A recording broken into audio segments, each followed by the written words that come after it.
Hey guys, we're going to be working on solving systems of equations again. This time, instead of just combining the two equations together, we're actually going to be subtracting them. As you can see right here, subtracting.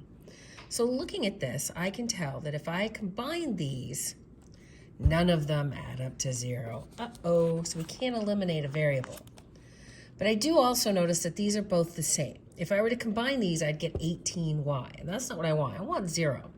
So what I'm going to do is this. I'm going to multiply one of these by -1. By doing that, I change the signs of that particular equation. So this becomes positive 6x minus 9y equals positive 21. As you can see, I just changed these signs. Now, I can combine it with a second equation, and these will cancel each other out and become 0. So I have 6x minus 2x, which is 4x, and I have 21 plus 11, which is 32. From here, I divide by the number in front of the variable, and I get x equals 8. So now we're going to do what we always do. We plug it in, plug it in. So, get pretty color. I'm going to take this 8, and I'm going to plug it in for x. I think I'm going to plug it into this equation here for this x.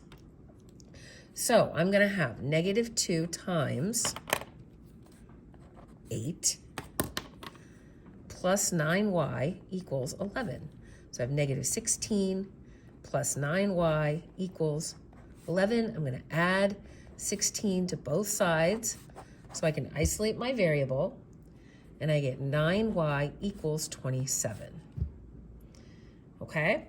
Now I also divide both sides by the number in front of the variable, and I get y equals 3. So the point where these two equations would cross would be 8, 3. Because this is the x and this is the y. Okay? Let's try another one. Again, looking at this, there's no way I'm going to change a sign and make those add up to 0. But I do have two -4s. So again, I am going to change that by multiplying one of them by -1. So negative times negative is positive 6x. Negative times negative is positive 4y equals positive 20. All I did was change the signs. And I have -7x minus 4y equals -28. Those cancel. Boom. 0. Lovely. So I have positive 6x, -7x is -x equals -8. I divide both sides by -1, and I get x equals positive 8 again. Oh, look at that. Bizarre. All right, so again, we're going to plug it in, plug it in. I think this time I will put this into the top one. Why not? And I'll plug it in here for this x. So I'm going to have -6 times 8 minus 4y equals -20. So I have -42 minus 4y equals -20. I'm going to add 42 to both sides. And I get -4y equals, did I do that right? Negative,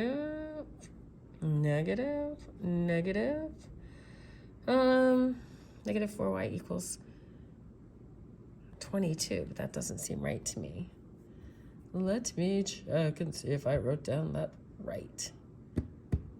Oh,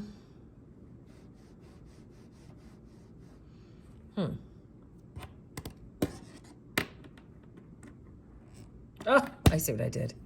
This should be 48. This should be 48, which would make this 28. We all have those moments, don't we? Those cancel. Positive 28 divided by -4, y equals -7. I hope you guys caught that. I hope you caught that 6 times 8 was 48, not 42. Brain cramp moment. Not good. All right, so we have 8 and we have -7. Ta-da! All right, so let's take a look at some special cases. Special cases. So these are exactly the same. Exactly the same. If I multiply one of them by a -1, I get negative 10x plus 10y equals negative 30. I have positive 10x minus 10y equals positive 30. Ching, ching, ching, 0 equals 0. As we know, that's a true statement. And if we get a true statement, it is an infinite number of solutions. Boom. Okay, here we go again. So again, I'm going to multiply this by -1 because these are not going to cancel out to 0 unless I do that. So I get negative x plus 9y equals -1. And I get x minus 9y equals -4. 0, 0, -5. Is that a true statement? Whoa, you can't see it. No, it is not a true statement. Not true. Boom. That makes this a no solution. Ta-da! Which we know all about. So, again, sorry about that. My multiplying was a bit of an issue there. Have a good day.